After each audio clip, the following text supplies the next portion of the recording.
Europe 1, 6h47, l'heure d'ouvrir le kiosque de Thomas Soto. Et on commence avec un chiffre, 20 968 000 euros. C'est ce que c'est, Julie, 20 968 000 euros? La dernière cagnotte du loto, non? Non, c'est le montant exact de la retraite chapeau dont va bénéficier le futur ex-patron de Peugeot, Philippe Varin. C'est aujourd'hui en France qui nous le raconte sous ce titre. Le patron de PSA part avec le pactole. Alors j'ai fait les comptes.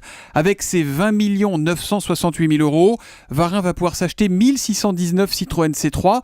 Vous savez, la C3, c'est la voiture qui était fabriquée à l'usine d'Aulnay que Varin a fermé.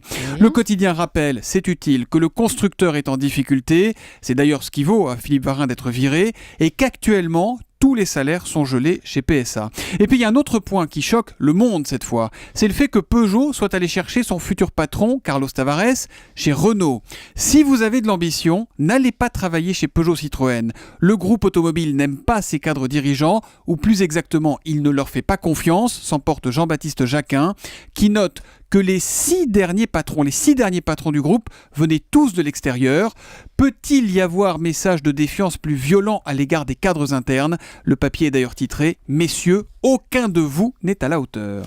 Dans le Figaro, cette fois, c'est un autre chiffre qui a retenu votre attention. Oui, c'est 700 cette fois. 700, c'est le nombre de balises débranchées sous les voitures des truands. Conséquence de la décision de la Cour de cassation qui interdit la géolocalisation des suspects. On a déjà eu l'occasion d'en parler. Ouais. Il paraît que pendant que les trafiquants en tout genre ricanent, Manuel Valls, lui, est furieux. Il faut dire que beaucoup de procédures sont menacées d'illégalité. Le ministre de l'Intérieur espère donc que la garde des Sceaux sortira rapidement un texte qui pourrait remettre les choses dans le bon ordre.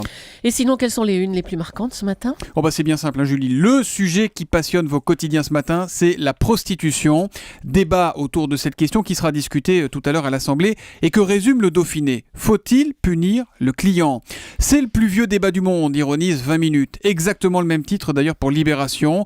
C'est d'ailleurs un festival de jeux de mots. Mauvaise passe pour les clients, titre Métro News. Le trottoir devant l'Assemblée tente Direct Matin.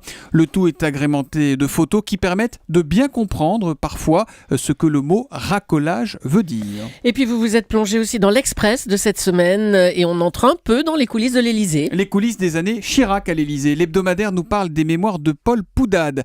De 2001 à 2004, cet homme a été le chef du protocole de l'Élysée. En gros, c'était le majordome de la République. Vous savez, ces rares postes où l'on sait tout mais où on ne doit surtout rien dire. Et bien là, Paul Poudade raconte quelques scènes cocasses.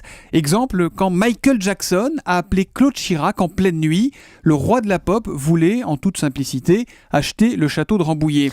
Autre anecdote, quand Kadhafi est arrivé drogué lors d'une rencontre internationale, ou encore, celle-là est encore bien, quand les Américains ont voulu démolir le porche d'une église française du XIIIe siècle, il s'agissait, vous comprenez, de garantir la sécurité de George Bush.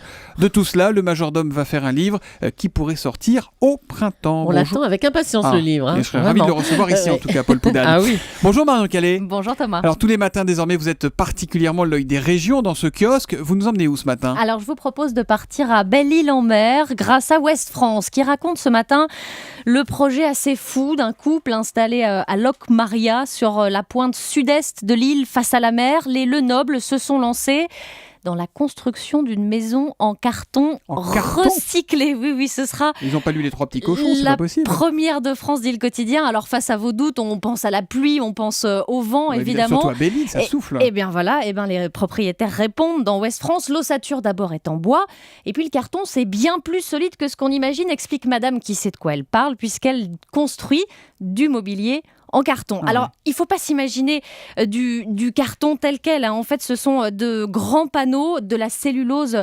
agglomérée, des panneaux qui s'emboîtent. C'est un peu comme un mécano. Il y a une vidéo d'ailleurs sur le site internet de Ouest France. Du coup, le montage est très rapide. Les travaux commencés lundi, dit le journal, seront terminés vendredi. C'est bien parce que s'il faut reconstruire lundi prochain, autant que ça aille vite. Coût de la construction en plus, 60 000 € seulement. Apparemment, l'architecte des bâtiments de France quand même veille au grain pour pas dénaturer l'habitat local parce que la maison en carton conçue par une société de Guérande, elle sera construite à côté de la maison des Lenoble. L'objectif installé dans ces 90 mètres carrés tout de même.